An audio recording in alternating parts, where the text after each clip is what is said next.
நாடாளுமன்ற நிகழ்ச்சிகளை நேரடி ஒளிபரப்பு செய்யும் சன்சத் தொலைக்காட்சியில் இருந்து தமிழ் மொழிபெயர்ப்பு பகுதி நீக்கம் செய்யப்பட்டுள்ளது. நாடாளுமன்றத்தின் குளிர்கால கூட்டத்தொடர் நடைபெற்று வருகிறது.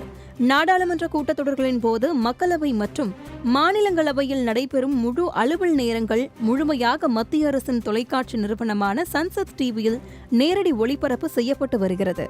இதில் கடந்த மழைக்கால கூட்டத்தொடர் முதல் மக்களவை நேரடி ஒளிபரப்பை நாட்டின் இதர மொழிகளிலும் மொழிபெயர்ப்பு செய்யப்பட்டு நேரடியாக ஒளிபரப்பப்பட்டது. குறிப்பாக மலையாளம், கன்னடம், குஜராத்தி, அசாமி, பெங்காலி, மராத்தி, தமிழ் உள்ளிட்ட மொழிகளில் ஒளிபரப்பப்பட்டு வந்தது. இந்த நிலையில் நேற்று முதல் சன்சத் தொலைக்காட்சியில் தமிழ் மொழிபெயர்ப்பு நேரலை நீக்கம் செய்யப்பட்டுள்ளது. தமிழ்நாடு மற்றும் புதுச்சேரி என தமிழ் மொழி பேசக்கூடிய 40 மக்களவை உறுப்பினர்கள் உள்ள நிலையில் மக்களவையில் நடைபெறும் விவாதங்கள், கேள்வி நேரம் உள்ளிட்டவற்றை தமிழில் மொழிபெயர்ப்பு செய்து ஒளிபரப்பும் செயல்முறை நீக்கம் செய்யப்பட்டுள்ளது.